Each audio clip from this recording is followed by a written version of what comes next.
All right, I'm gonna do a quick, I know some of you power users already know how to use phasing, but if you never had a chance to understand in greater detail what it does and what it looks like,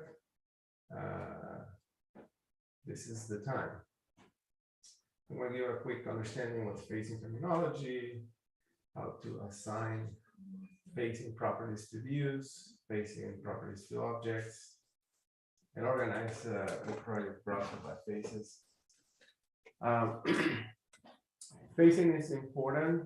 It's a very important feature for architects as it enables us to work in documenting existing conditions and staging the scope of work of our modeling efforts over time.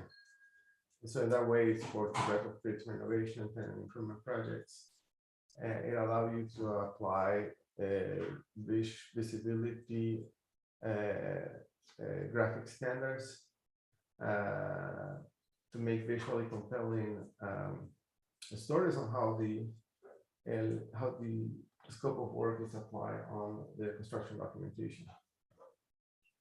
So let me start by discussing some things around phasing.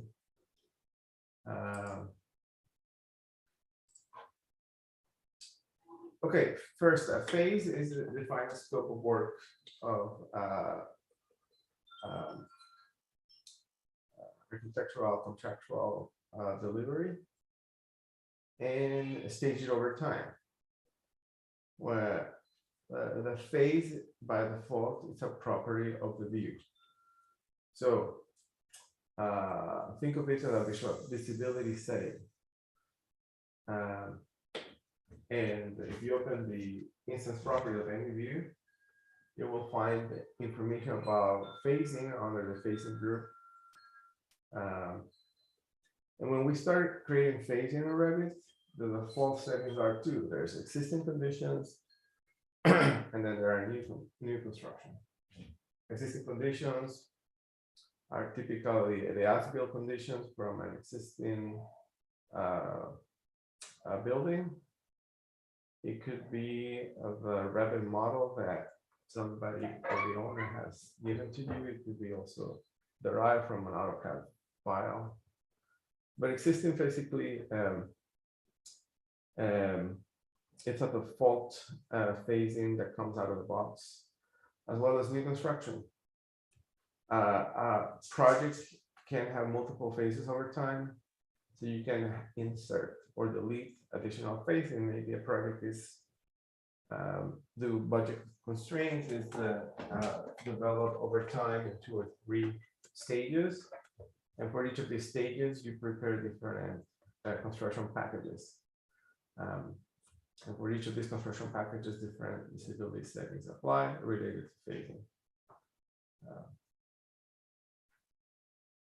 Okay, the other thing is that phasing, it's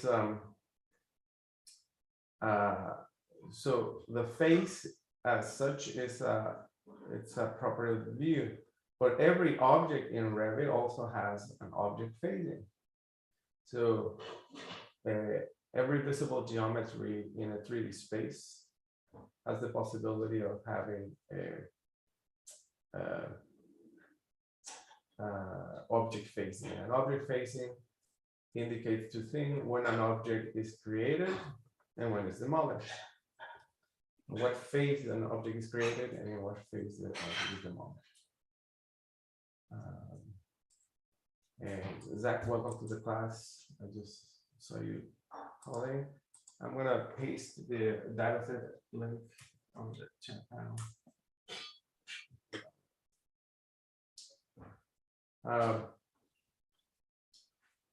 Okay. So, and why is this important? So, in Revit, in order to apply different visibility settings to the faces, it's important that the machine understand what in the model is considered an existing element, and when those particular elements cease to exist or is demolished. This is the understanding these two conditions allow you to create both a demolition plan and existing conditions in preparation for a new retrofit. So when an object is created, for the most part, are existing conditions. And when does it disappear? When does an object goes away? It could be existing to remain, and then it's never demolished. Then the face demolished will be none. If it's an element that is slated to be demolished, let's say a wall or an opening inside a wall, then portion of that element are demolished in new construction. That makes sense. But we're talking about view first. We're talking about the facing properties of an object. And then we have something that's called the element status, which is the condition of an object as a result of the phasing. So those two are related, right? So an element that is existing and it's not demolished is an existing element to remain. So it was created in the previous phase. New objects are created in the current phase. They are part of the new scope of work. Demolished objects are created in the previous phase and they are demolished in the current phase. So those are the elements that are represented with dashed lines in the demolition plan. And then we have also temporary elements. There are elements that are created in the current phase and demolished in the current phase. Those are, for example, temporary bracing or temporary walkways or temporary offices that happens during the construction. Those are elements that are created like during construction, but they're also going to be demolished at the end of construction. And so those are temporary objects. They are not intended to be part of the scope of work.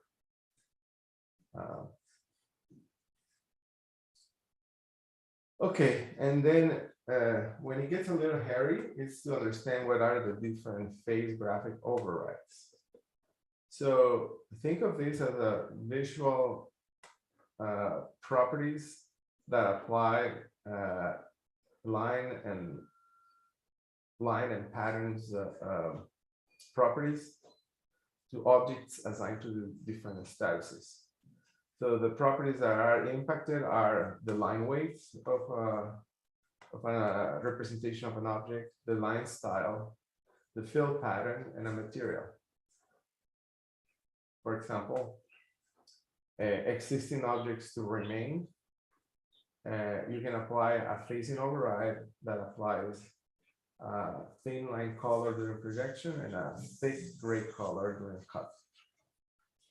An element that is demolished in the current phase can have a projection surface of thin dash line and a thick dash line in cut representation. You can also apply a material override. New objects can have a thicker representation, and temporary objects are like these dotted blue overrides that represent when something is going to be created in the phase and then demolished in the same phase.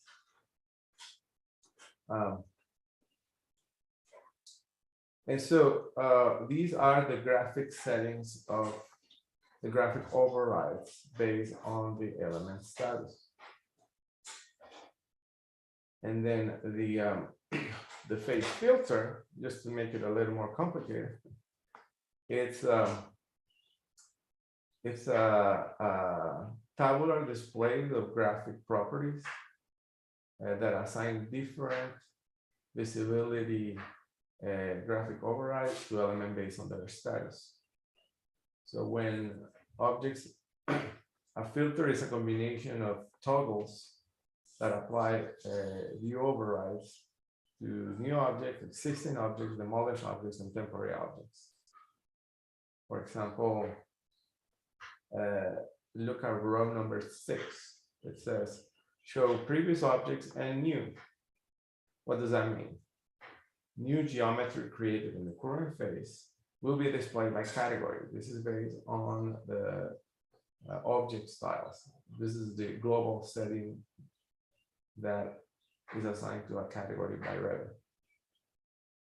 Existing elements will be overridden by the facing graphic rules. And the facing graphic rule says that the modeled objects are going to be displayed, that existing objects are going to be represented in gray line weight. And so on row number 6, existing overridden means that every object existing to remain will have gray line style. On the filter show previous and new, which is what you typically apply to construction plans, the modeled objects are not going to be displayed. So an object that disappeared in the current phase, it's switched off. And then temporary objects, which temporary objects almost never are used. Objects created in the current phase and demolished in the current phase will have an overridden toggle. And the overridden toggle for temporary objects is this blue dotted line in line projection and line cut, and this hatch. So here's an example of how this whole thing works. For example, let's do a very simple tunnel. This is an existing tunnel.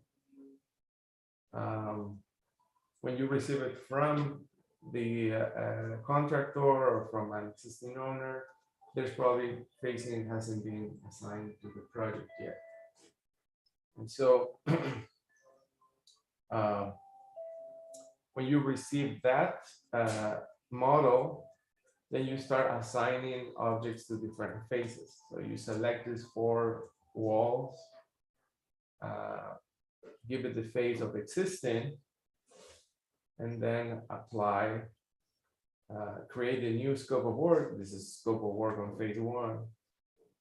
So, and then to make the representation look correct, you use the phase filter called show previous, which means show everything that is existing to remain, and then show the new scope. And the new scope is by category. These are the new walls extensions. The line in between is the demise wall. It's a demolished wall, and then there's a temporary protection work to prevent circulation that goes with it as well. So the phase filter is show previous, show the previous stage and the new scope. Now, once phase 1 is finalized and enters into phase 2, then the sum of existing objects and new elements from phase 1, all of those are existing conditions. So all of those have the status sets as existing. And as such, when you apply the filter show previous and new, existing objects will have the gray override color. The new objects will be defined by category. Demolition objects will inherit, meaning a wall that started on phase 1 but was demolished on phase 2. Then they display this dash line, and these are still temporary. A temporary object. And then at the end of phase 2, when you want to send this to the client as it's built, and you want to like flatten all the faces and create a simply unified project, then you can just apply the phase filter that says show complete, which apply the same override by category to all the objects of the same category. So all the walls now appear display per object styles. Any question here? All right, so let me show you what we're going to do, and then we're going to do it together. So in the data set I provided to you, you don't have to open. This is the final stage. This is what we want to do. We want to create a tenant improvement project, a small office that display the following view. You will get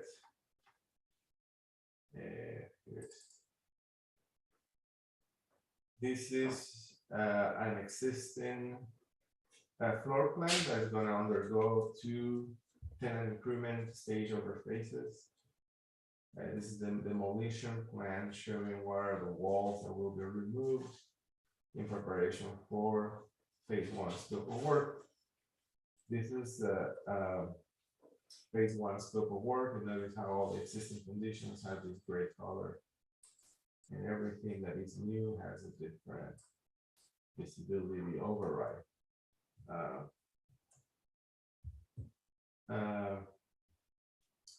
The representation can happen in 2D or in 3D, and notice how the material graphic overrides also kick in as part of the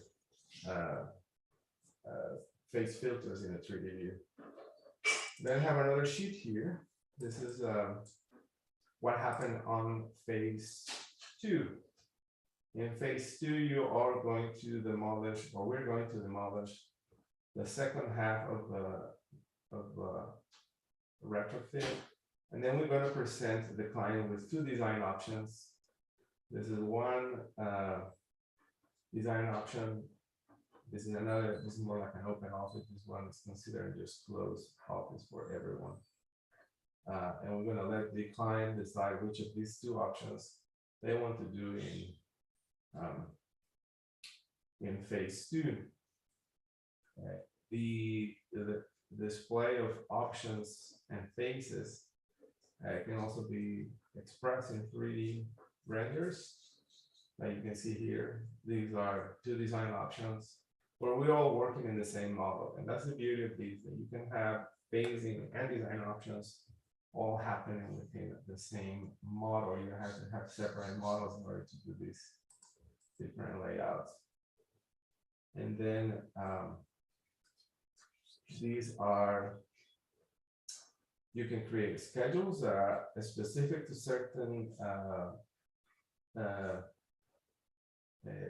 phases. For example, this is the cost of the demolish walls and on phase 2 for option 2.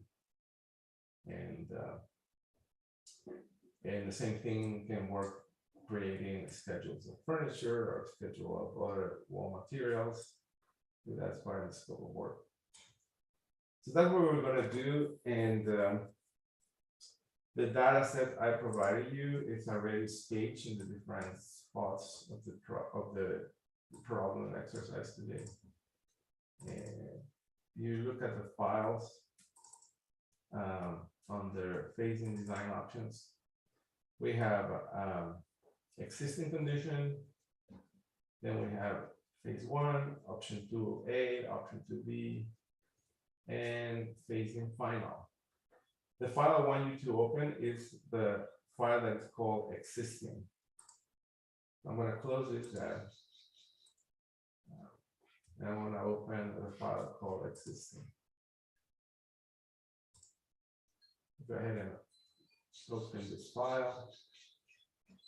This is a file that has a very simple office layout. It's an existing retrofit. It's an existing conditions. When you look at the properties of the view, you will notice that this is displaying a face filter called show all and the face new construction. All right, to get started in phasing, the first thing we need to do is to check what are the global phasing definitions. So you go to the Manage tab. go where it says faces. And this project already has the 2 out of the box phasing, which is existing and new construction. I'm going to rename new construction as phase 1. So go ahead and just call this phase 1. And I'm going to add an additional phase using the insert button. So you insert after, and this will be phase number 2.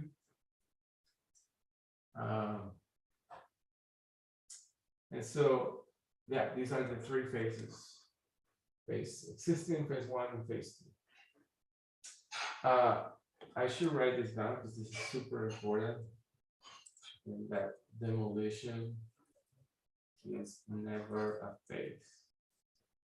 And maybe you already know this, but demolition is a condition where something exists and something seeks to exist.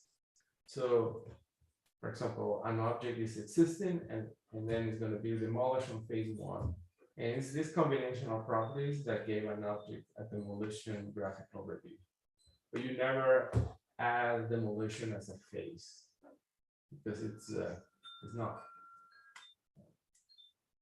Demolition is just a visual representation of the condition when an object exists and when it disappears from the project.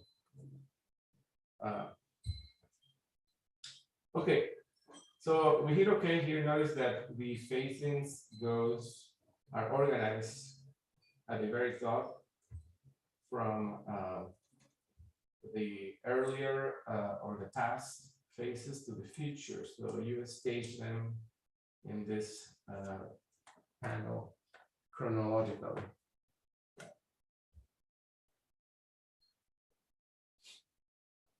All right, so all of these are existing conditions. And so when I select this, notice that I have the properties of these are listed as new construction, but this was a model. Let's say we received this model from an owner, and then you sign a contract, and the owner says, here's the model, get started with the work. So the first thing is to make sure we have in place is the right, we place all the existing elements in the right phase. And so what we're going to do is to first create a duplicate of level 1. Duplicate view. This would be a right click on the project browser. And this new floor plan, I'm going to call it level 1 dash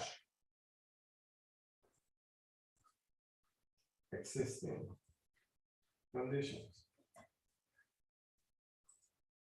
And so this is going to just report existing conditions.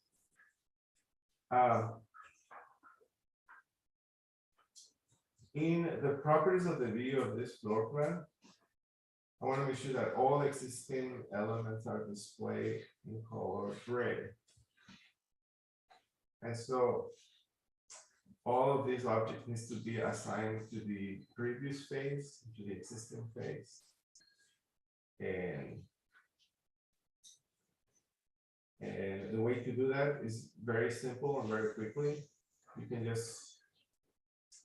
have 2 choices. You can select one object and then change the property to existing. You see, the nested objects inside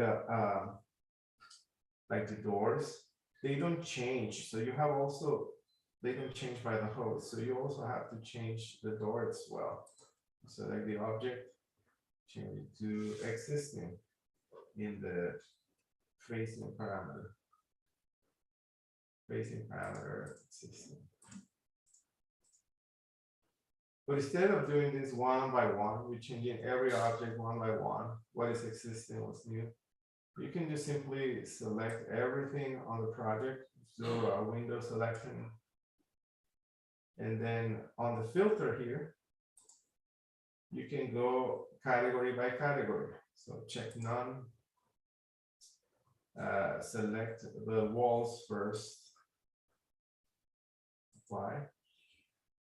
And then in all the walls, I am going to select the face created as existing. And I'm going to do again a window selection, filter. I want to select all the doors. Apply.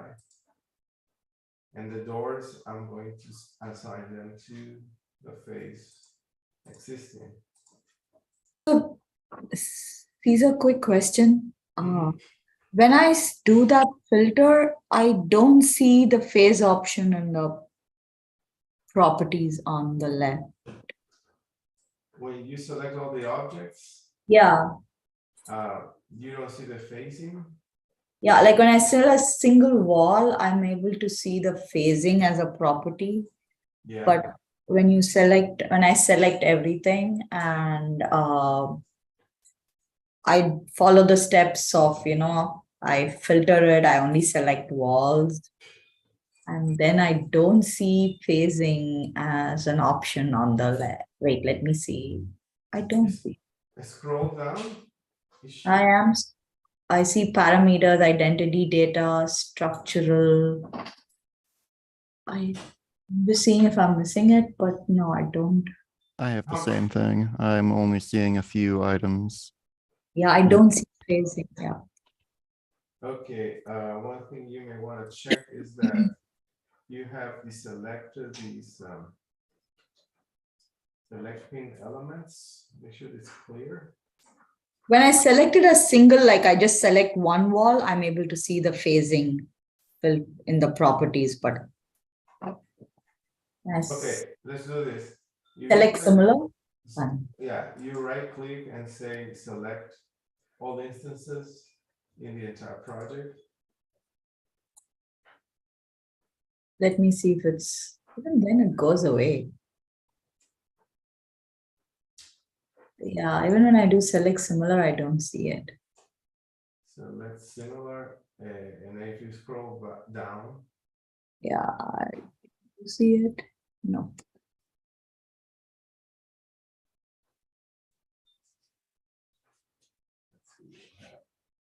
Identity data.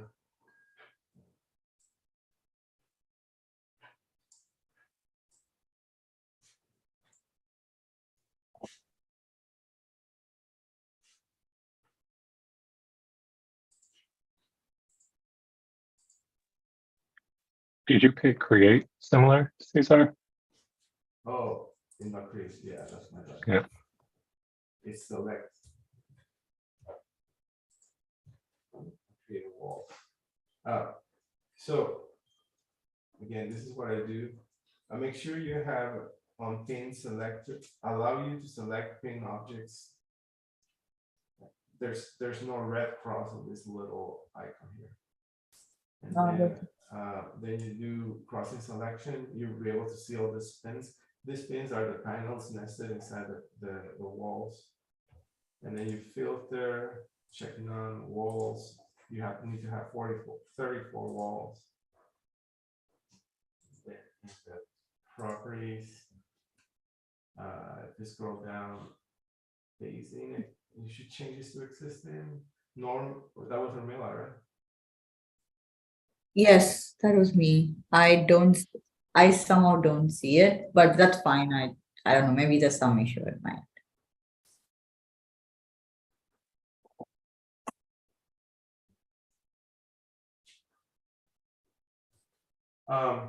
I just do it individually. It's fine. It works that way. We can, to circumvent that, you can do right click, select all instances in the entire project. And that's the difference of this. This is just selecting elements of the same type. Notice that in this selection, I don't have the interior wall. But can you do this exercise for me? Select all instances in the entire project. Yeah. Okay, sorry, you guys hear me well better? I was far from my microphone. Yeah, that sounds pretty good. Okay, sorry about that. Okay, so Urmila, did that work? Yes, that worked. Thank you. Okay, so if you're having that problem, you have to do it by type. So you can, we did the interior walls. You have to do the same with the doors. If you do the exterior walls and you right click, select all instances in the entire project, then and then go to properties. I'm going to put the properties here on the side.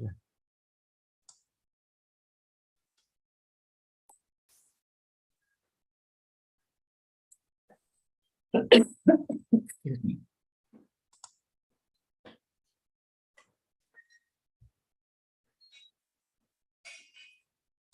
Uh-oh. What happens here? Looks like my Revit, it's frozen.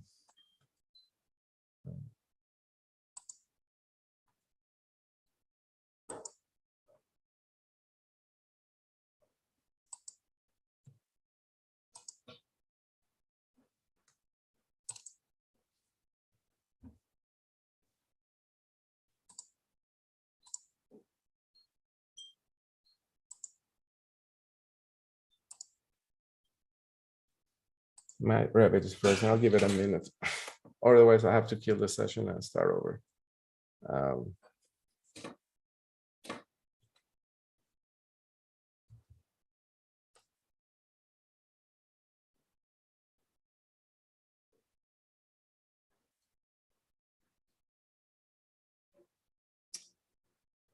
Yeah, it froze. Sorry, guys. I have to kill my session here. Don't go away. If I disconnect, I will be back. Control Alt Delete.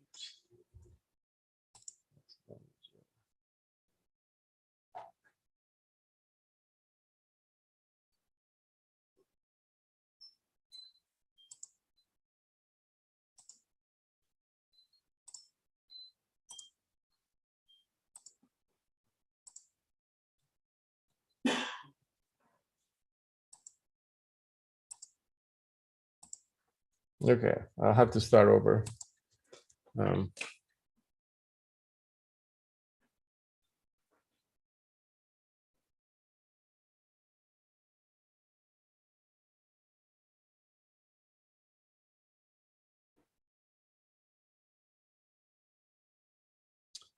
So technically, you have to go over every object in the model and assign it to existing things that you know that are going to be recorded and documented as existing conditions.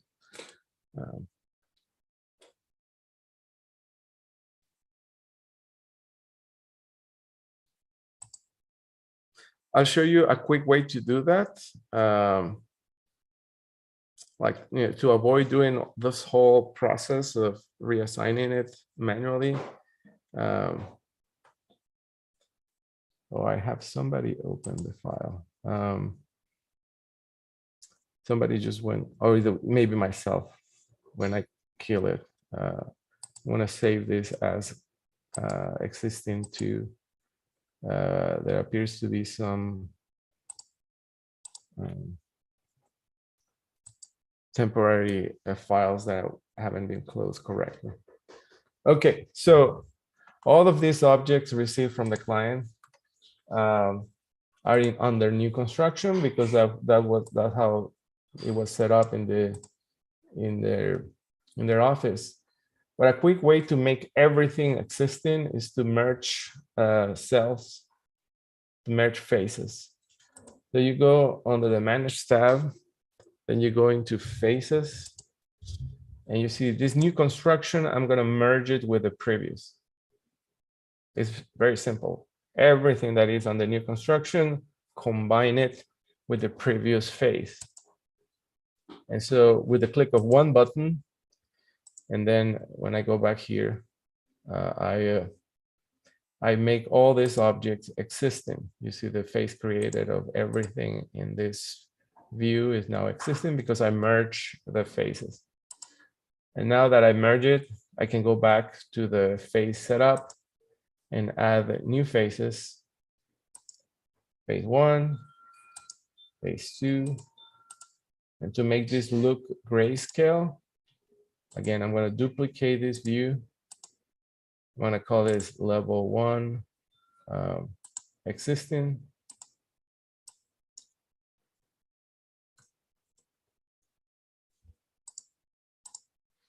And in the properties of the view, where it says face filter, the face you want to display is phase 1. The face filter you want to do is show previous phase.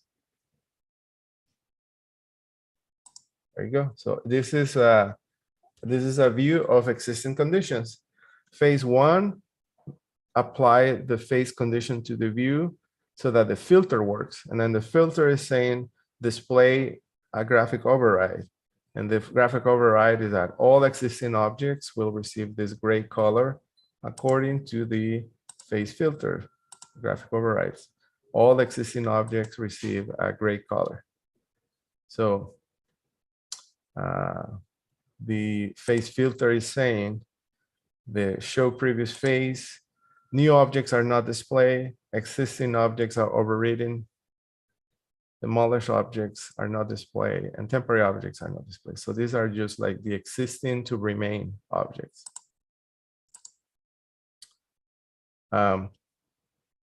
Any question? On the when you merge, can you merge multiple phases to the existing? Yeah, you have to do it one by one, and I would go chronologically from the oldest, from the newest to the oldest. So in this example, phase 2 to phase 1, and then phase 1 to the existing, and then create it again. Oh, okay, so you can't select them all at once and then go all to existing. Got it. No, it has to be incrementally. So, Caesar, question again. I don't know. It at my end, I'm not able to merge it because I think I did it the first way where I selected all the instances and moved it to existing. But now it's all grayed out like the previous where you combine both the buttons below combined with are like grayed out for me. So explain to me again. You weren't able to merge. You should be able to merge.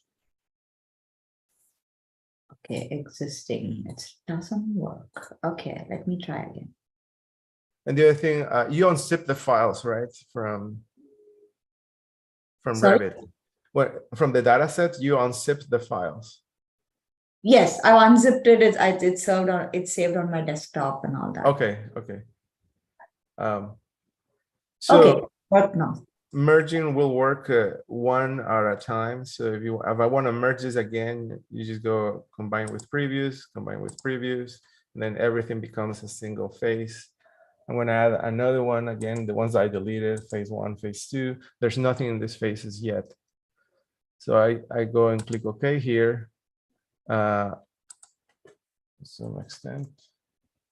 And so the way to display this is to the current phase is phase 1, and the phase filter is show previous phase, and that's going to show everything in grayscale. So how does this instruction work? Let me show you a little bit. You want to apply a graphic override to existing objects. So for existing objects to pop gray, you have to be in the next phase. You have to be on phase 1 and show previous phase, which is this filter here. Show previous phase. It's telling you that new objects are not going to be displayed. Existing objects, we have a graphic override which plays the gray line weights to projection and cut lines. demolished objects are not going to be displayed, and temporary objects are not going to display. So this phase filter, it's this one. And it works because this view is set up on phase one. If I change this to existing, for example, everything's going to disappear. There's no previous phase. So the phase filter is not going to kick in. So I'm going to leave this as phase one and show previous phase as existing. And this is documenting existing conditions to remain. Okay, any question before we go to the next step? No question, but that's confusing that you wouldn't just show existing. In the ideal world, we should receive a model from the contractor or from the owner that place all the objects in a single phase. Like everything is on the existing one, but that doesn't happen, right? And so what I needed to do is to fix that. And so what we did is to select all the objects, make it part of the existing phase. And so, and for the phasing to work, in order to apply the graphic overrides, which apply this line weight to the objects, an existing phase has to exist. And so that's why I move the phase to phase one to show the previous phase.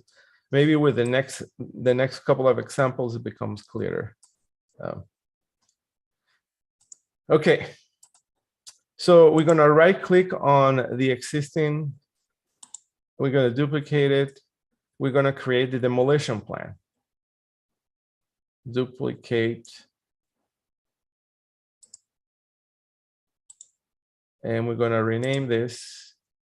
We're gonna call this a demolition plan phase one, right? In phase one, we're gonna demolish certain objects. And in phase two, we're gonna demolish other objects. And so to create a demolition plan, certain objects from this model need to disappear in the current phase. So in the scope of work, all of these objects here need to go. But we're not going to delete them. We're just going to let Revit know that these objects are no longer going to be displayed on phase one, but that you need to apply a graphic override that make it look like a demolished object. So that is the phase filter. So in other words, this is how elements need to look like. And then in this other one here is the current phase. So on phase one, this element needs to look demolished, right? And so the easy way to do this is to, well, first thing we make to make sure that we have the right filter. And the filter here needs to say, I want to demolish previous phase, or I mean, existing objects and the demolition objects. So I apply the show previews and demo. Apparently nothing happens, but it's about to happen. So you can do this manually, and I'm going to show you that, you know, when you select this wall here and you look at the facing properties, this object was created in the existing phase, was received as an as-built, and is going to be demolished on phase one. And then the reason it receives that dash line is because the phase filter applies the graphic overrides. And the graphic override, which is this phase filter visibility graphic override, is telling Revit that the show previews and demo freezes the new objects, apply a gray color to the existing objects to remain, and apply a dash line for the objects that are going to disappear in the current phase. And that's what gives these objects a dash line. It's the filter that applies the graphic override. Now, if this is too difficult to you, there's an easier way to do this. So if you go to the Modify tab, you're going to find a hammer under the geometry tools. And this hammer is called the Demolish tool. Grab the hammer and start clicking on the things that need to display as demo objects. And what this is doing, it's moving the face of the object to the previous face, right? So all of these objects are now going to be part of the, are going to disappear in phase one. And when I check the instance properties, it's telling me that it was created, this object was created in the existing phase, and then on phase one is going to disappear. And because the filter in the view says show previous and demo, is showing existing objects in gray, demolition objects in dash line. Any question here? Hammer, good. Yeah, hammer is easy. If you, for example, if you plan to, if you're doing small tenant improvements, and let's say you want to switch or reverse the direction of a door, you can also change, you can also demolish it, and Revit is going to pick it up. So this door, for example, I'm going to take it during construction and reverse it. So I'm just going to say that it's going to be demolished on phase one.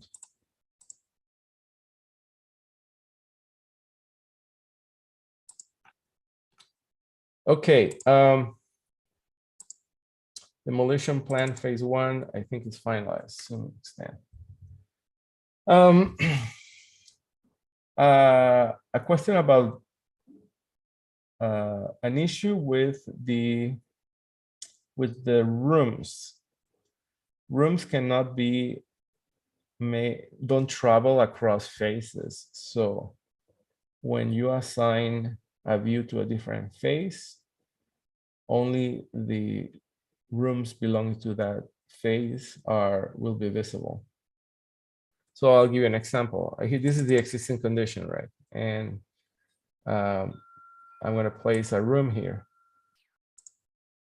And this room is an existing room. So this is what I call this existing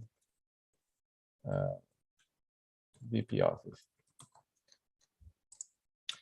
This room, when you select it, it is the phase, it says it was created on phase one. And that's not true. This needs to be part of phase. I have to delete it. In order to place it to the right phase, I'm going to temporarily change this to existing and show complete. This is the existing conditions. And then I place a room here. This room is an existing room. It comes with the as-built, the office. When I select this room, and you don't have to do this, I'm just explaining the concept here. This room is an existing coming from the existing as-built.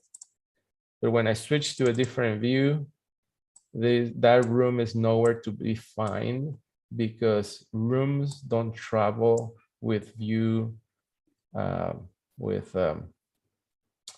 travel with view faces. And so what we need to do here is to create it again. And that's a drawback that I don't like about Revit. That we have to recreate all these rooms in every phase. So if I have 3 phases here, this BP office needs to be created 3 times, 1 for each of the plan views, because the room don't travel between phases.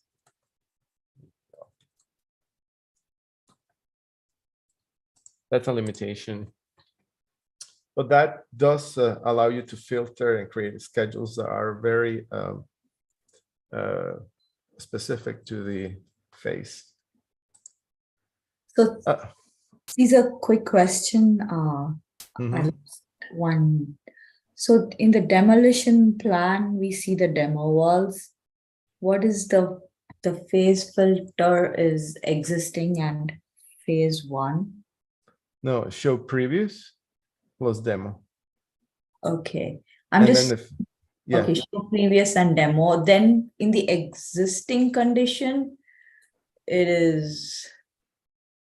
Now I'm just, if you go to existing, those walls are not visible, the demo walls, when you go to level 1 existing. Oh yeah, here. Uh, I Previously, did. Yeah, previously I have them in show. Show previous phase, and I have this phase 1. okay, I'm just trying to see how you get. I find this a little confusing, but sure. Okay, let me just take us.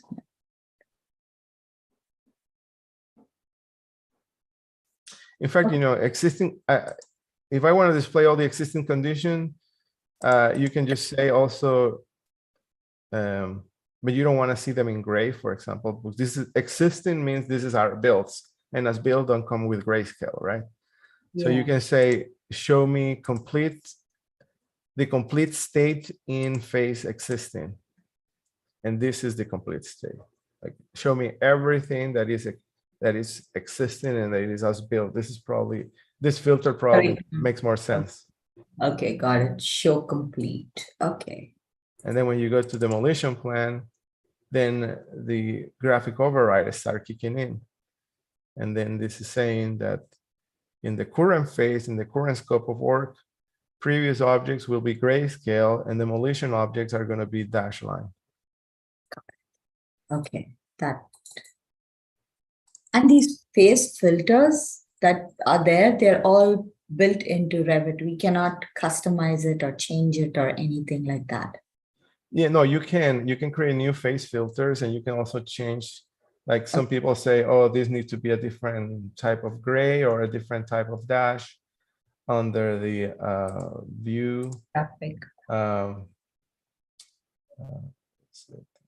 Phasing manage phases. Under the graphic override, you can click on these cells and you can customize the line graphics. Yeah, the graphics, yes, but what about the phase filters? They're all pre-built into Revit. Oh no, it comes with 7 out of the box, but you can add additional ones. Although to be honest, there isn't a lot of maybe. There isn't a lot of reasons to build new ones. You pretty much cover with the out of the box. But you can create a new thing here, and let's say this filters display new objects. Don't display it, and then existing and demolish. We're gonna be overreading, and then this is. And you can choose the toggle that you want. I'm gonna delete it because I don't think we need more filters than what is here. Okay, it can be done if needed. Got it. Yeah, okay. you can. Thank you. Okay. So if you want a schedule of the demolished doors, you can do it right now. Let's do that. You can view schedules, quantities, and you go to the doors.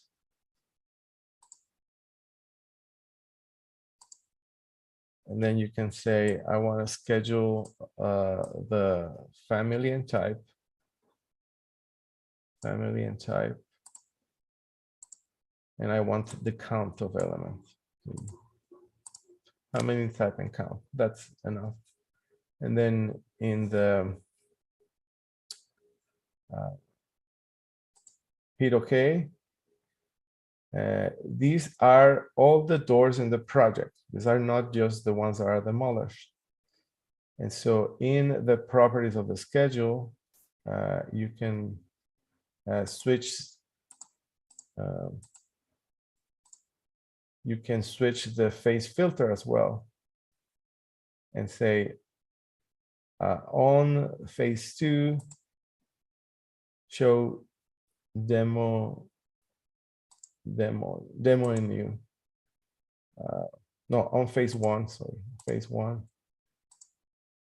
These are the doors that are demolished on phase 1.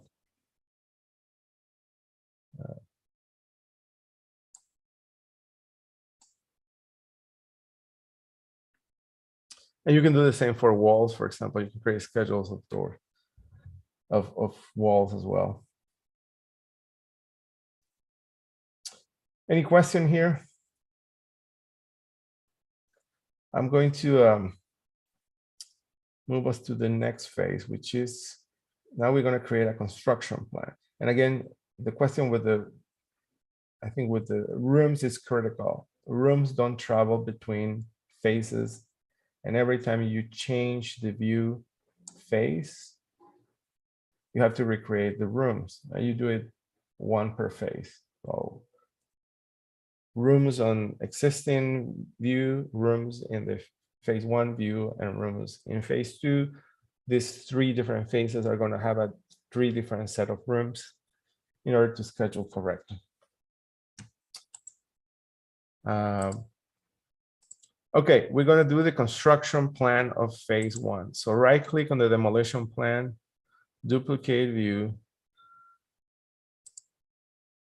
And then these, I'm going to rename it and call it demolition level 1 construction plan phase 1.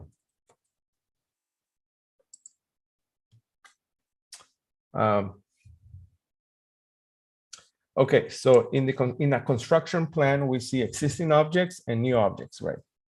And so the phase filter needs to change because I'm not seeing, everything that is demolished needs to be switched off. And so the phase filter I'm going to use here is show existing, show previous, plus the new objects. So that take care of all the, that switch off all the existing demolished objects. And again, repeating on the phases filter dialog box, the phase filter that I apply here is show previous and new. And what this is telling me, every new object you create in this view is going to be displayed by category. Elements created in the previous phase are going to be displayed gray. Demolished objects are not going to be displayed, and that's why they will switch off. And temporary objects are not going to be displayed. And so the filter is a toggle of graphic overrides applied to objects per their status. Okay, and now I can, when I place a wall here, notice how the difference of a color. Why this is displaying, the reason to display like very dark is because it belongs to phase 1. And the filter is telling me that any new object created in phase 1 is going to be represented by category. And then all elements existing are going to have a graphic override per the graphic properties, graphic override properties. Rather than spending time designing this new extension, I'm just going to import the retrofit model. I have it created already. So we're just going to link it. We're going to bind the link, and then we're going to explode. This is so that we go faster in this class today.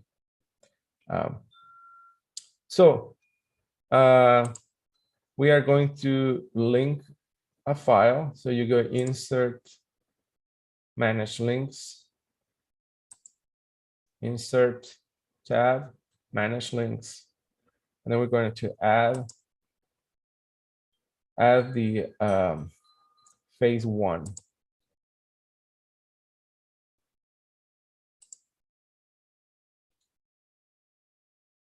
And then you're going to hit OK. And this is the extent of the scope of work for phase 1. This is a link project, but if I want to make it part of the project, I have to bind it and then I have to ungroup it.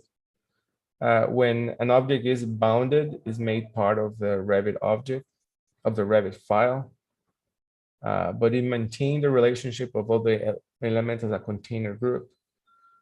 And to be able to select it individually, then we have to ungroup the file. So you select the file, you select the link, you hit bind the link,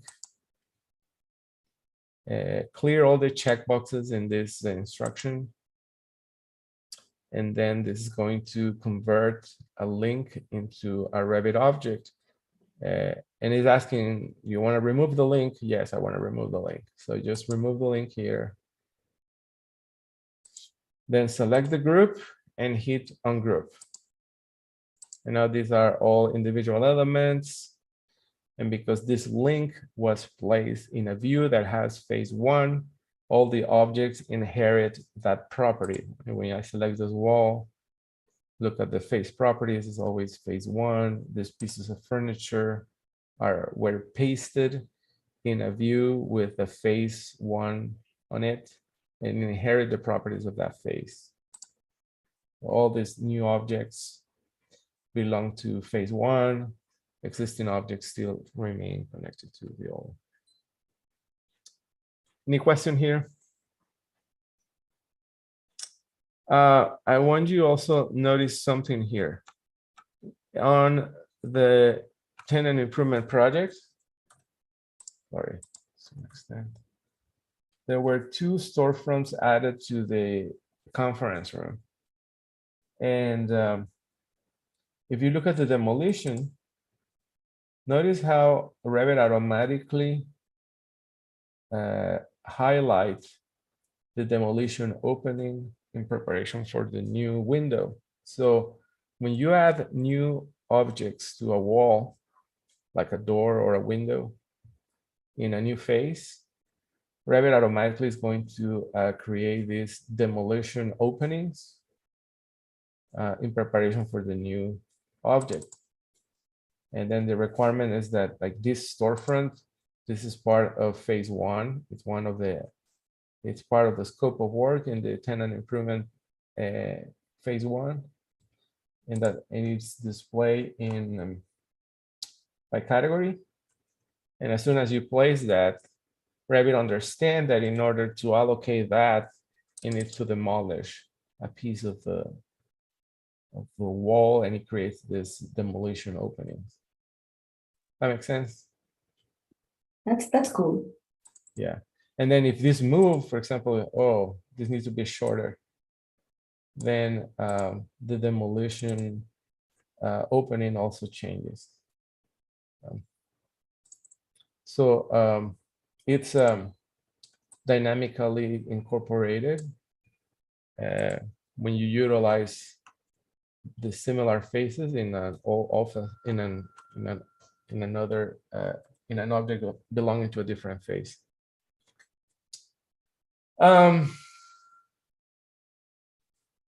So the same properties that you see here, phase 1, show previous and new.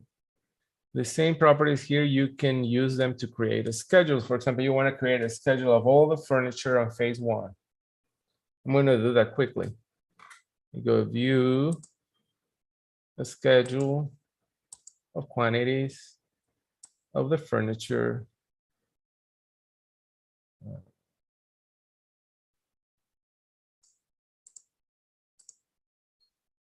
And I want the family and type and count. Family and type and count. And hit OK. So this schedule I just want to narrow it to the schedule on phase one. And so the schedules are sensitive to phase filter as well. So on phase 2, show me only the new objects. So only the new pieces of furniture that appears on phase 2, make them part of the schedule.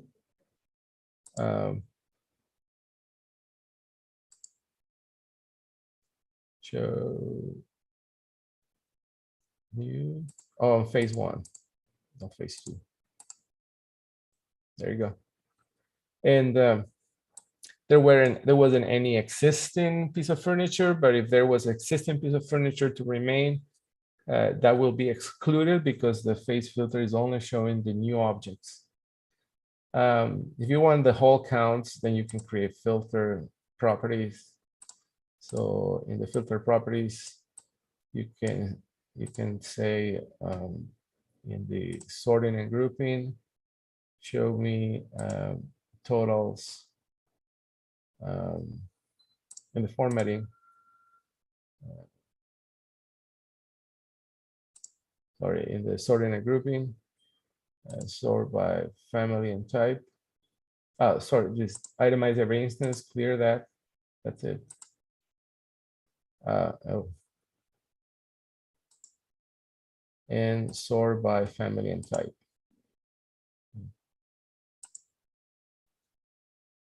And so this is the subtotals of the furniture in phase 1.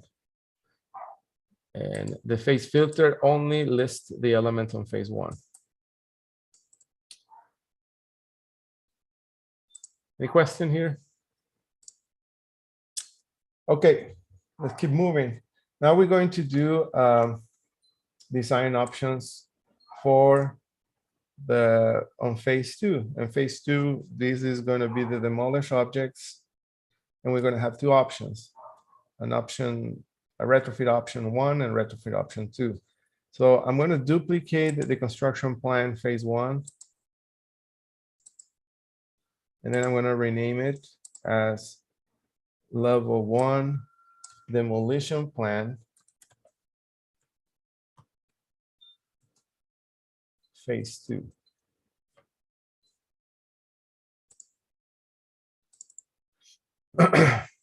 So the demolition plan for phase 2 need to display objects that are created, and need to display the existing objects and the demo objects. So and it needs to apply graphic overrides as soon as phase 2 started. So the phase I'm going to display here is phase 2, and the phase filter I'm going to apply is show previous and demo.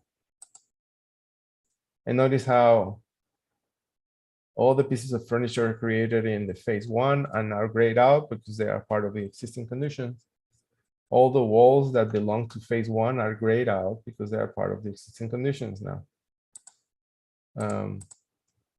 And then to display this as demo objects, just grab the hammer. So go to the modify tab, grab the hammer tool under the geometry tools, and then hit the objects, show previews and demo on phase 2.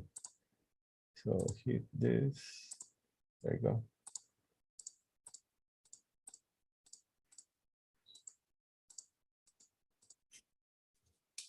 And the graphic override was telling Revit to display all the existing conditions in gray and all the demolitions in plan view. And the new objects are not going to be displayed here. That's not the filter for the demolition plan. New objects are all going to be displayed in the construction plan. So we have, we have this story of the project here: existing conditions, demolition phase 1. We have a construction plan phase 1, and then we have demolition plan phase 2. In a single model, there's no need to have different models to express all this different scope of work stage over time. Any question here?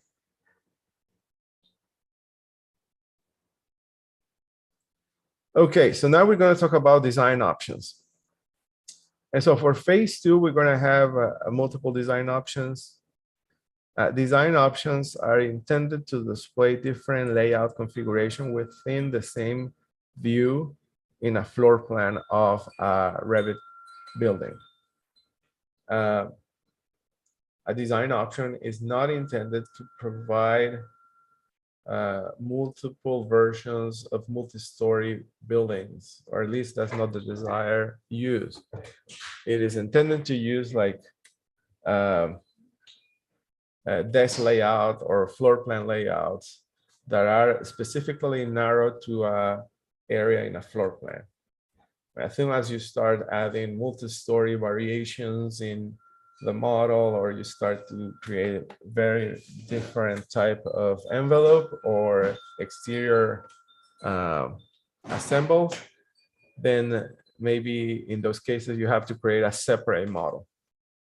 And so, and the reason is that design options need to be bounded by the levels and the grids in place in the project.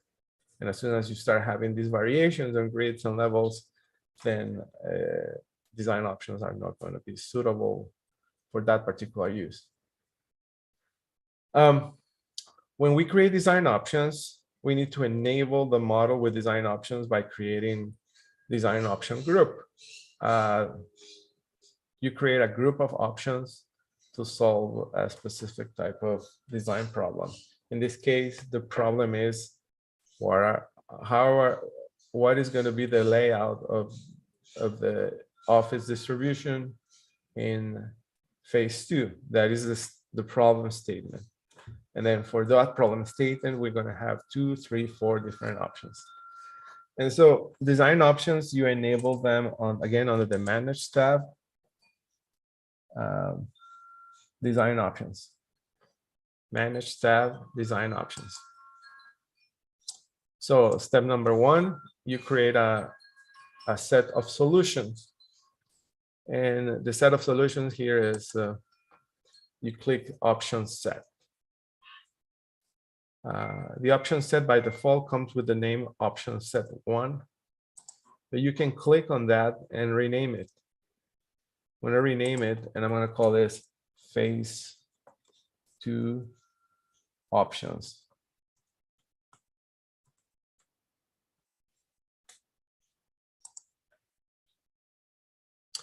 And then by default, Revit creates a primary option, and then you can add additional options. So you can add additional options by clicking the button new. And you have option 1 and option 2. I'm going to rename them. I'm going to make option 1, I'm going to rename it option A. And then option 2, I'm going to rename it option B.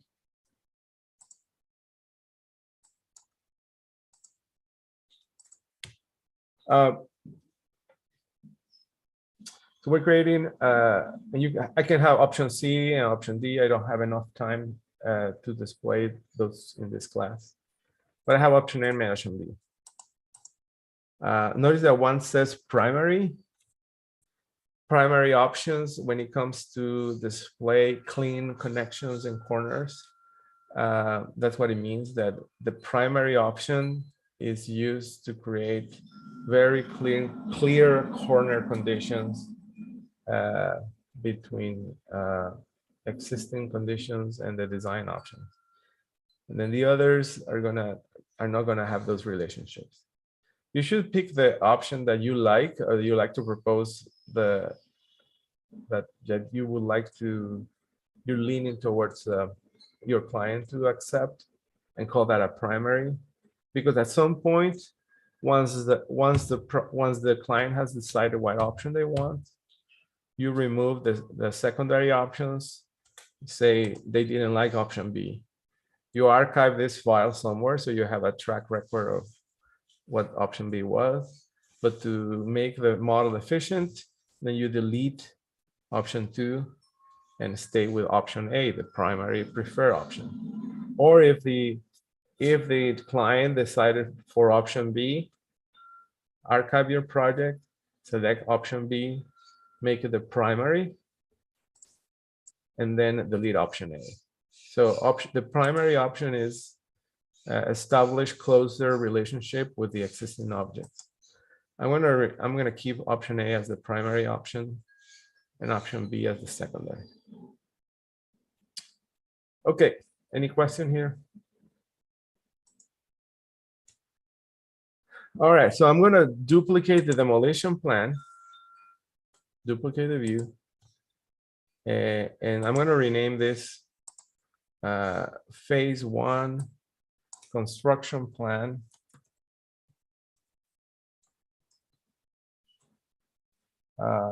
Phase 2 option A.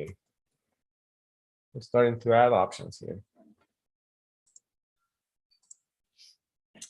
Okay, so and then I'm going to duplicate again. I'm going to duplicate this again, duplicate the view. And I'm going to call it construction plan phase 2 and rename it option B.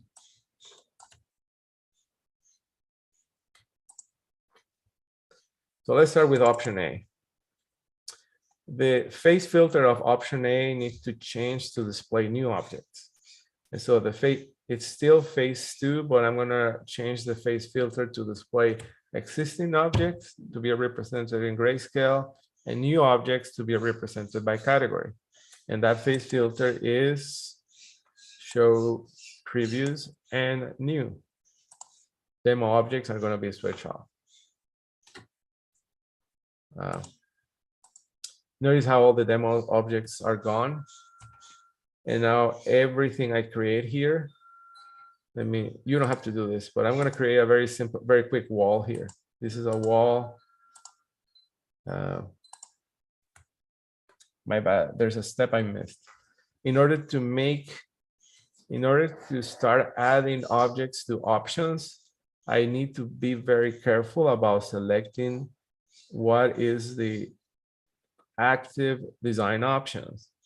And notice this is drop down list and at the low here at the lower side of the user interface. It display 3 different options. Well, it displayed the main model, and then you display option A and option B.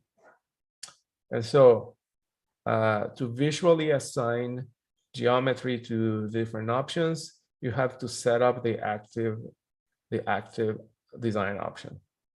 So before I place any geometry, I make sure that this is everything I place moving forward is going to be connected to option A. Notice that there's this gray overlay that is telling you that all these objects are not part of option A.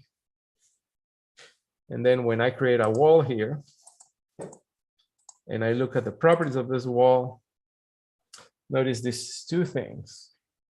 Notice that this wall is telling you that that object is part of a design option, option A, and that is part of phase 2.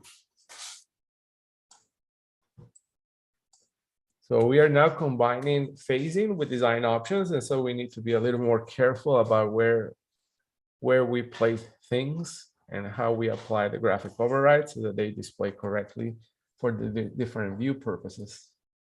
So I'm going to delete this wall. And instead of spending time modeling all this, I already have prepared option A for us. We're going to link option A origin to origin. Then we're going to bind it and we're going to explode the group. And because that link is going to be placed in option A and is going to be placed on a view that is being set up as phase 2, all the objects that are pasted into this view will inherit the phase property and the design option property. So let's do that. You go to the Insert tab, Manage Links, Add, and navigate to option 2A. origin to origin, then hit open. I'm just linking it. Then I'm gonna bind it to make it part of the Revit model. And then I'm gonna explode it so that it can be individually selected. So select the link. In the modify tab, hit bind. Clear all these checkboxes. Click OK in this dialog box. And then remove the link. We want to remove the link from the project. And the last step is that this group, I'm going to ungroup it. And all these objects brought from the link were pasted inside design option A in a view that has set up where the active view is phase 2. So when I select all these pieces of furniture, for example, notice that it comes with those two definitions, the design option and the phase created. This object was pasted in a view that had phase 2 as an instance property, and it inheriting the option in which that was pasted.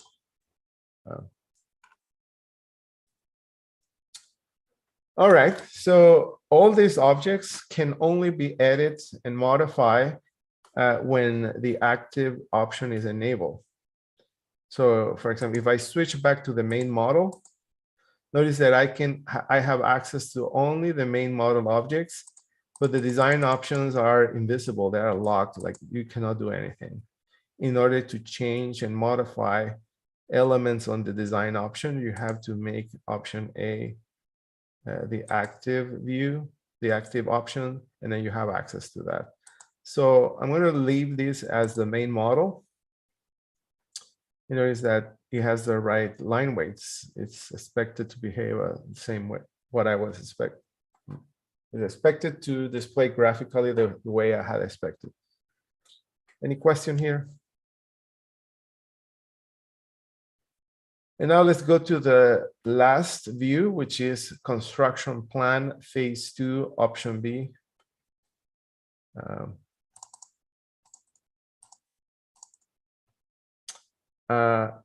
Again, the same, I need to review the phase filter in order to display things properly in the view. I have to apply a phase filter that display existing objects in grayscale and new objects by category. And that phase filter is show previews and new.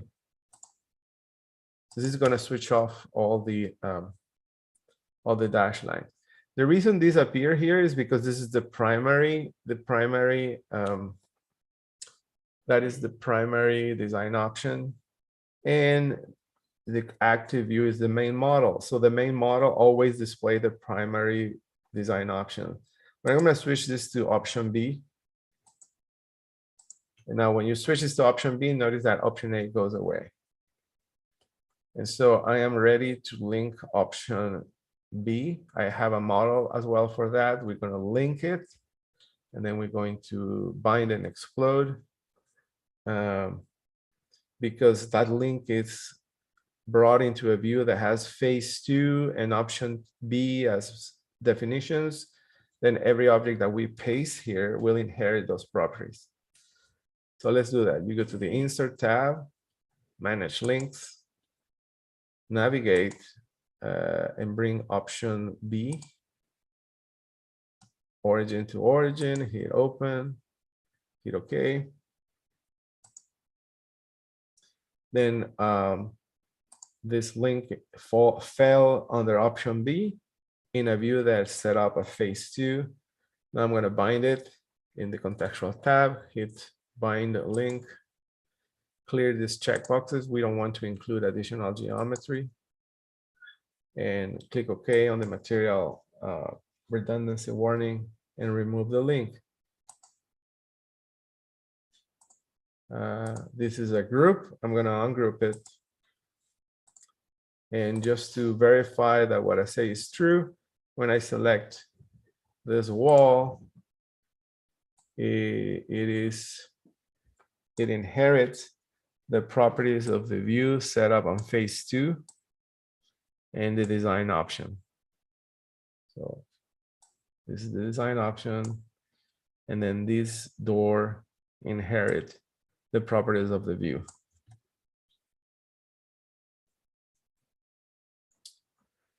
Okay, so once the owner decide what option you can place these on sheets and print them and create your little set of design options. And then after you have a conversation with the client and they want to evaluate which make financial sense for them, then you can just accept the primary design option. So on the manage tab faces, not faces, design options, pick the option you want to accept at primary. So wait, I need to go back to the main model. First thing, go to the main model. Wait, oh, keep this on. Oh, here it is. You go back to the main model, and then in visibility graphics here, VG, where it says design options, we force the view to display option B. And there you go. So this is the view that you will use to place in a construction document. Again, you go back to the main model. The main model by default is going to display the primary design option. In order to override that, you go to visibility graphics. You're going to see a new tab called design options. This tab is enabled whenever you enable design options, and it forces the floor plan to display certain design options. If you put it automatically, it's automatically going to go to the primary.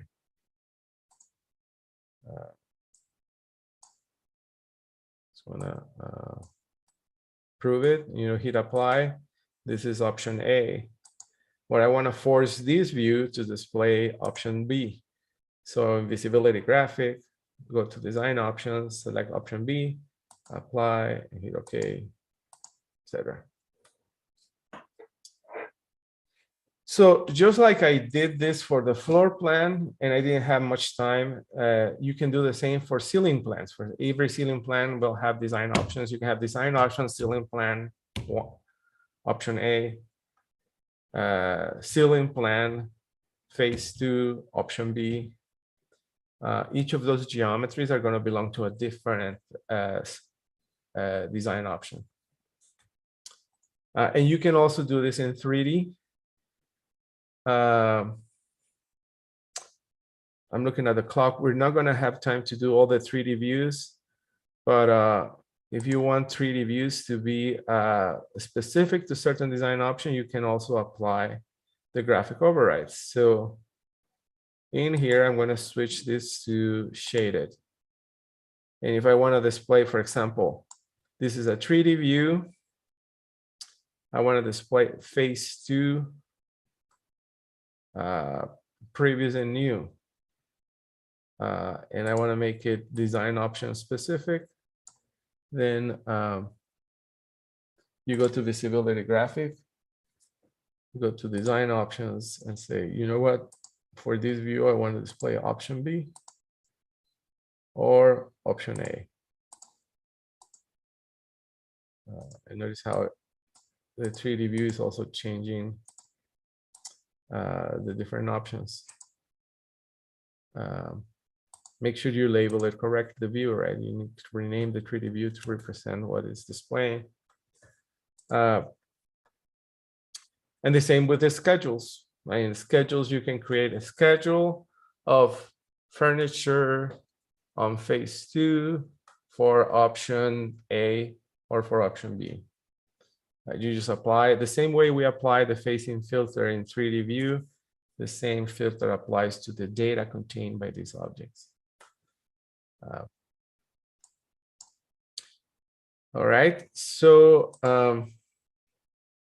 that is what I have for today, class. I mean, that's how, in general, phasing works.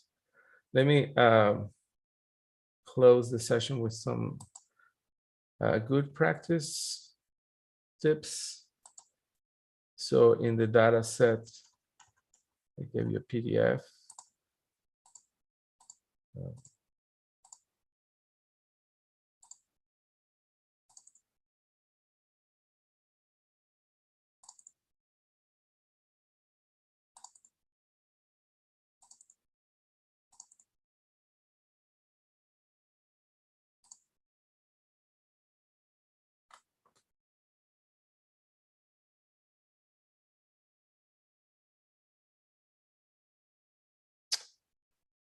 Okay, so here are some tips on phasing.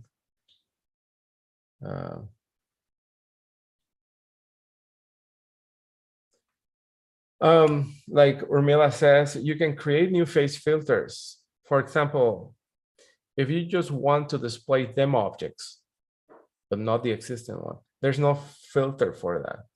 You can create a filter that display demo objects and then switch off existing objects and switch off new objects. And that will give you like a schedule of demo objects, for example. These phasing properties can be included in view templates, so you don't have to recreate them every time. I've talked to you that you can create schedules that are phase specifics, and there are also design option specific. You can use the split tool to represent partial wall demolition. Let's say you want, there's a portion of the wall that needs to disappear in preparation for, I don't know, a new corridor or a new corner condition. You can use the split tool to do that. To display the end cap at demo walls, disallow joins. You know, when you have, and I can show you here, demolition plan. Some people don't like that these line, like these two merge, and some technical architects may claim that that's not the right way to represent this corner connection. So what you can do here is right click and disallow the join, which prevent this join from happening.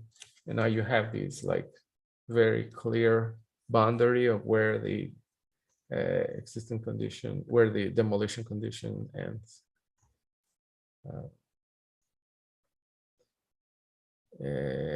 What else? I told you that rooms are phase specific and they only exist in the phase that where they're created. So you have to recreate the room in every phase. Not ideal, not something I love.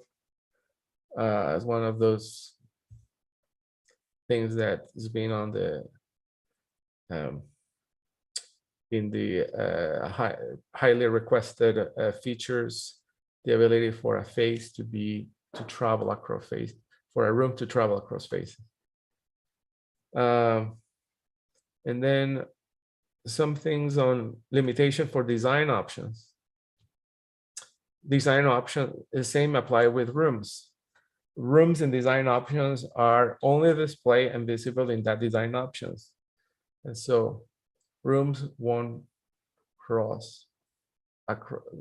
travel across design options.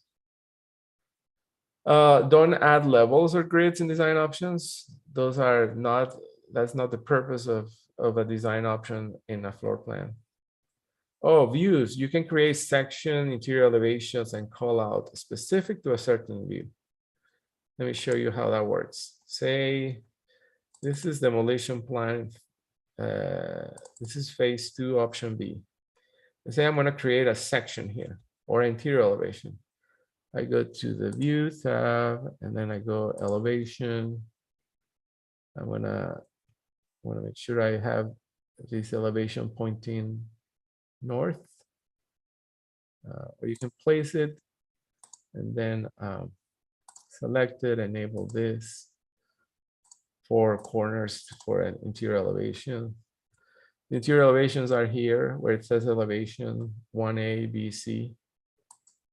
For some reason, it's a very small.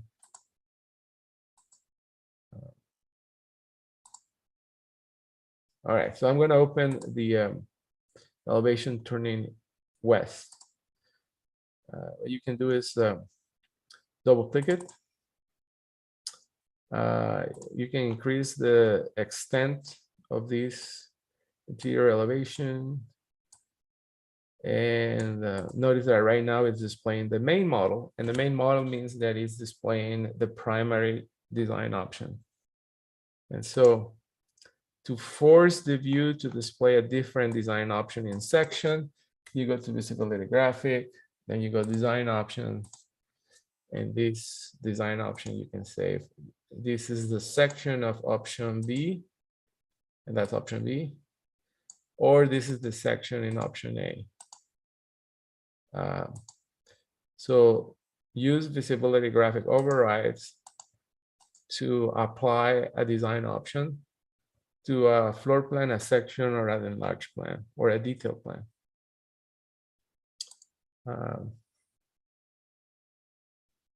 Annotations are view specific. They cannot be assigned to faces or design options. You only paste them on top of the view. The wall joins clean very nicely on elements between the main model and the primary options. But when you have secondary options, you're not going to have these clean wall connections, unfortunately. Area schemes. You cannot add area schemes to multiple design options. You have to create a separate design scheme for every design option. And then be careful about interdependent elements. For example, doors needs to be in the same phase as the wall. And they are not changed automatically, meaning that if I put a wall in a different phase, the doors are not going to inherit that property. You have to manually go into the doors and change the design option. And the same with reveals and walls, skylights and roof, mullions and curtain walls. All those need to be in the same design option. And then lastly, work sets. There are project standards that drive the visibility of design options. You almost never access that property, but in case design options are included in the project standards and the design option work sets. Okay, that's all I have for today. Thanks, everyone. If you have a question, feel free to stick around, or else I'll see you next class. We're going to talk about Family Editor on Wednesday. That's part 1. And then next Tuesday, away from today, Family Editor part 2. Send me via email or text me if you want to, if you have an idea about something that you want me to cover before the end of the course. The last class is more flexible, so I'm open to make it a Q&A if you want me to do that, or we can just continue with Family Editors. So, all right, guys, have a great evening and see you Wednesday. Thanks, Cesar. Thank you very much. All right, Thank you. bye-bye.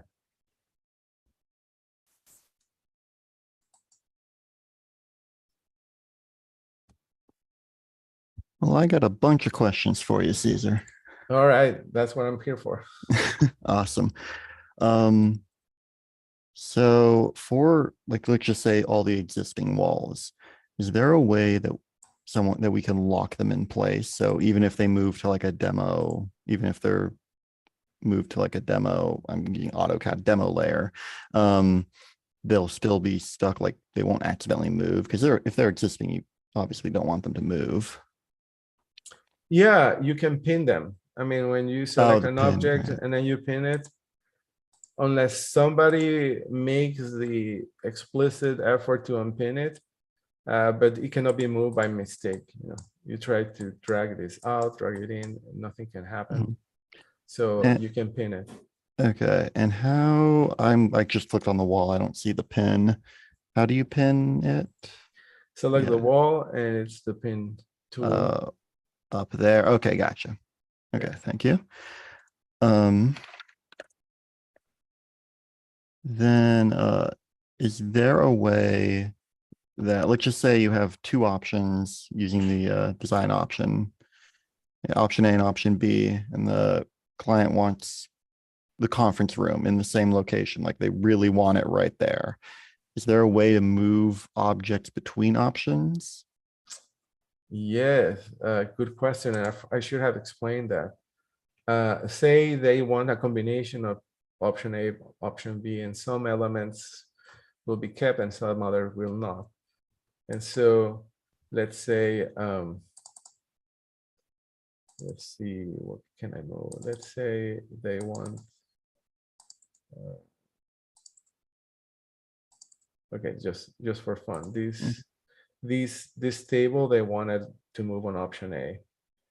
And so you can do copy paste. So I activate the design option to make it accessible. So let's say these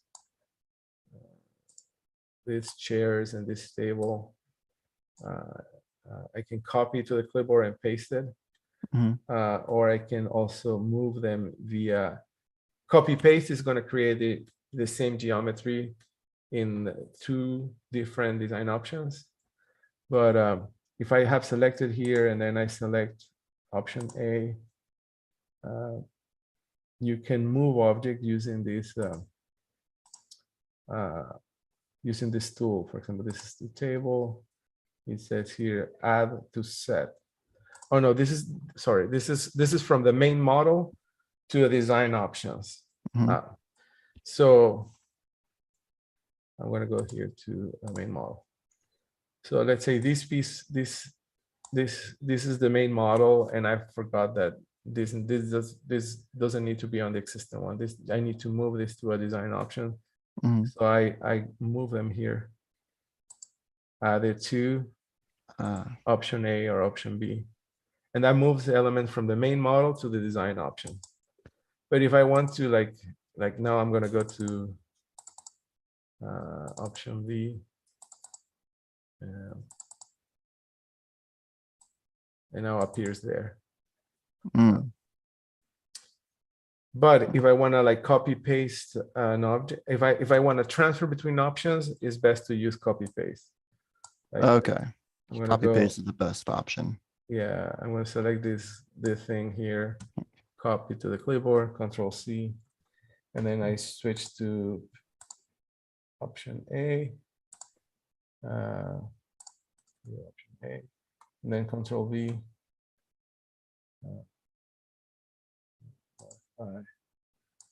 Oh, it disappeared from my selection. Doesn't want to work with you. This is option B. So I grab these objects, copy to the clipboard. Okay. Now I'm going to option A, which option A should be displaying option A. Go, and then paste. And now I brought that wall by mistake. Okay. Yeah, I see the concept.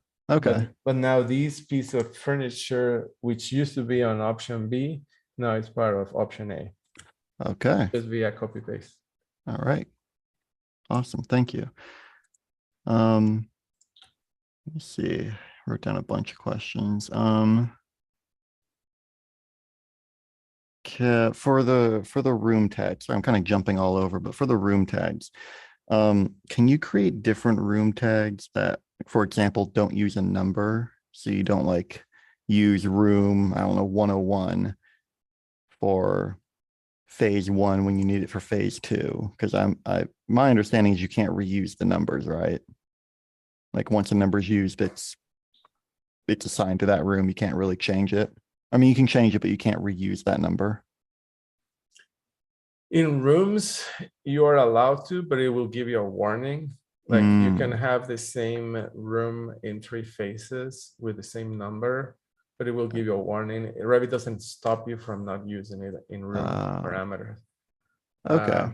But yeah, like in this case, if you want to switch off the number in an existing condition, the room tag allows you that you can create, for example, this one report volume, this one report area, and this is just the tag. You can create another one that is just that doesn't display the number, for example, and that's something that you control inside the family tag. Okay. I'm going to do quickly for you. Like this number, I have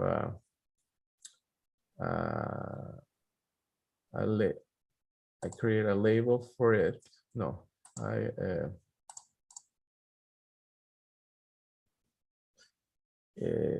oh, it's visible via, it's already there. Show room number is a parameter. So all I need to do is create a new type. So in this new type,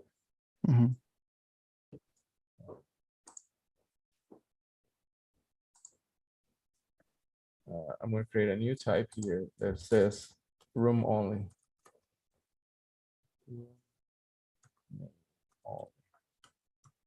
And for this new tag type, no number, no volume, no area. No. And then I load it into the project, override it. And now that option should be here, room name only, but the number is not there. Awesome. And then for certain purposes, you can show it with number. For other purposes, you can show it with area. For other purposes, you can show it with occupancy, for example, for floor plan. Okay. Awesome. Speaking of occupancy, this just popped in my head. Is there a way to determine how a room area is calculated? Because I know for like some occupancy, you need gross and some you need net for like code calculations. Is there a way so it measures to the center of the wall? Yeah, so It's completely off topic, but you see how the boundary of this room goes to the face of the wall. That is a global setting in Revit, so you can override that under the architectural tab and the drop down of room area, where it says area and volume computations. Then you can say room computation, it's done. You can choose the wall finish or the wall center. Core or the core layer. Remember, the core is the structural part of the wall. I rarely use core, but at the wall center, you hit OK. Now, when I select it, you see now the boundary goes to the center. So this is more suitable for code calculation because it goes to gross instead of rentable. Yeah. All right. Perfect. Thank you. And back to room numbers. How do you adjust room numbers? Like, is there, other than just, do you have to do it in the sketch? Okay. Sorry. Let me restart. Let's say you delete a room and I'm assuming the number still remains in the project. How do you get rid of that number that was used? Does that make sense? Yeah. So for example, where you're saying how you, this is a room with a number and you want to remove that number. Yeah, well, like if I were to delete that tag and then put a new room number in there for whatever reason, that number 1 is still being used, I assume, in the project. Is there any way to like remove that? Like with window tags, I guess I could say. Is there a way to reset or remove numbers for like windows or rooms that aren't used anymore? Does that make sense? So there are 2 parts of a room. There's a room as a geometry and the room as a database. So the room as a geometry, it's placed in a project in a physical location, right? So when I delete this room, this is the room area.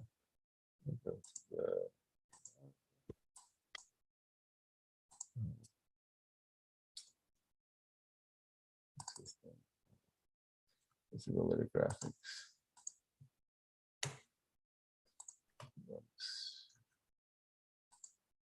Display the references. Okay. Select existing.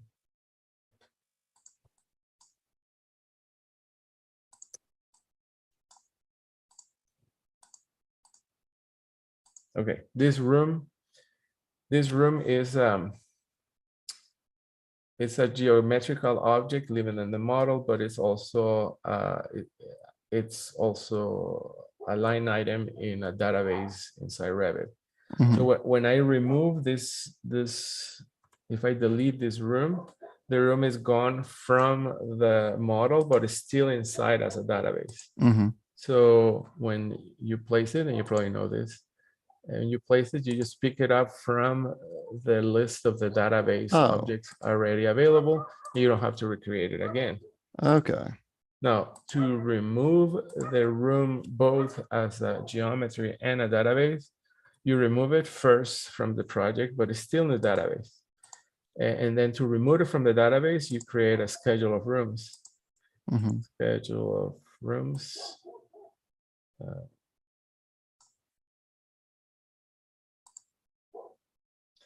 And let's say name and number. And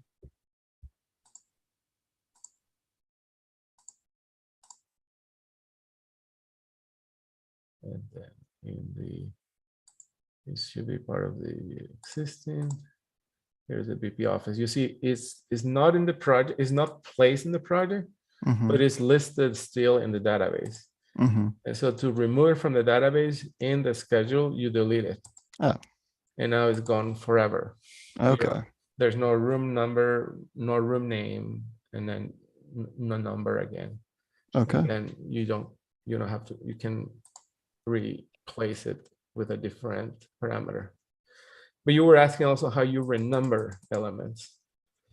I'm assuming you just retype that, like just click on the correct tag and renumber. Yeah. Yeah, but I want to recommend a good plugin that automatize that. So basically you click renumber, and instead of typing it one by one, you indicate what is the first number. And then from there, in the order in which you pick the rooms, it will rename it for you. You can do this like for parking or for rooms, for anything that needs a different sequence. So Revit, it's a free add-on. Revit.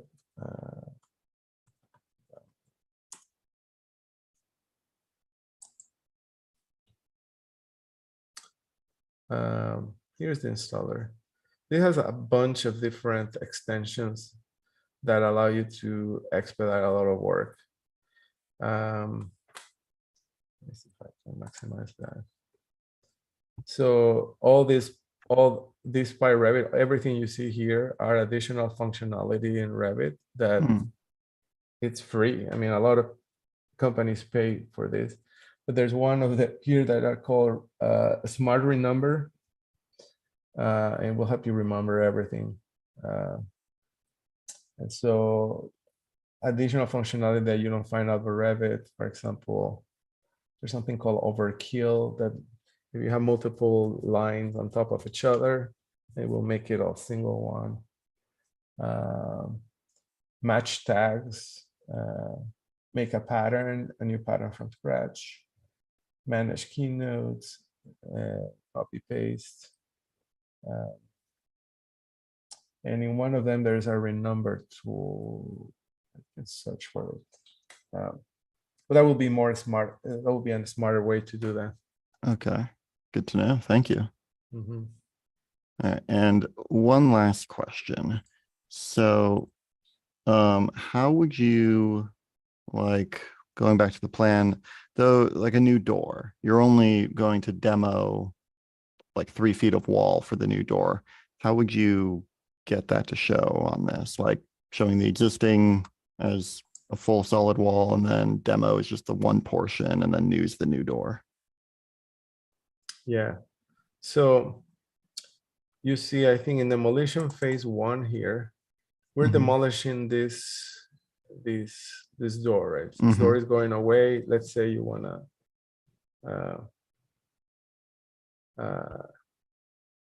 or my bad. Let's say, let me start over. Mhm. On phase, in the construction plan, phase 1, you need a door that connects these 2 rooms. So all you need to do is place the door in the right phase. This is the construction plan.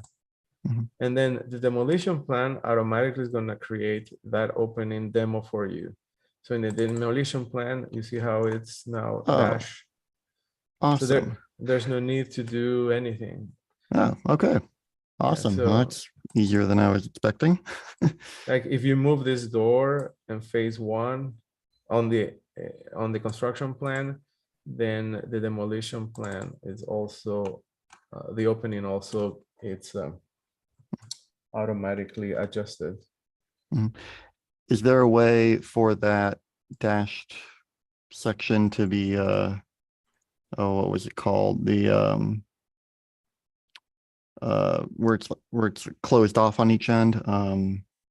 Disallow join. No, this is not a wall, so it doesn't work here, but I do have a tip for that. And on visibility graphic, and this is the only way. I don't know why. I mean, you're talking about the vertical lines here, right? Yeah. So you go visibility graphic here, and no, go to the manage tab, faces, graphic overrides. And then for demolish objects, you want to apply a cut override that is solid.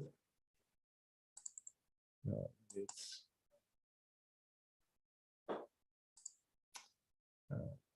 pattern is a solid color, solid fill, color white. And I don't know how why this worked, but it works. All right. If you apply or you used to apply, let's try it again. This phase, right?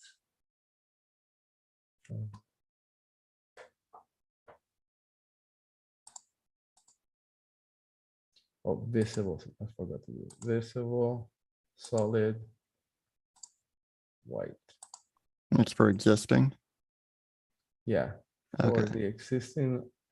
If I do existing, it's gonna make it gray. If I do demolish, it's gonna make it black. You see? Ah. This is Okay. gray.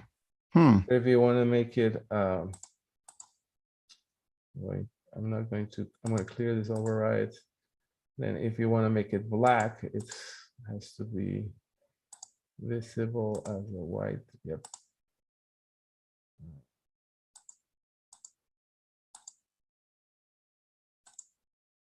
I guess it didn't do black. I mean, that's fine for what we do. Awesome. Yeah. Awesome. Thank you very much. Yeah, it's been a while since somebody asked me that question, but but I did struggle a lot. How do I do this? And it's one of those tips that I love to share whenever I can. Awesome. Thank you very much. All right, Andrew. Talk to you later. All right.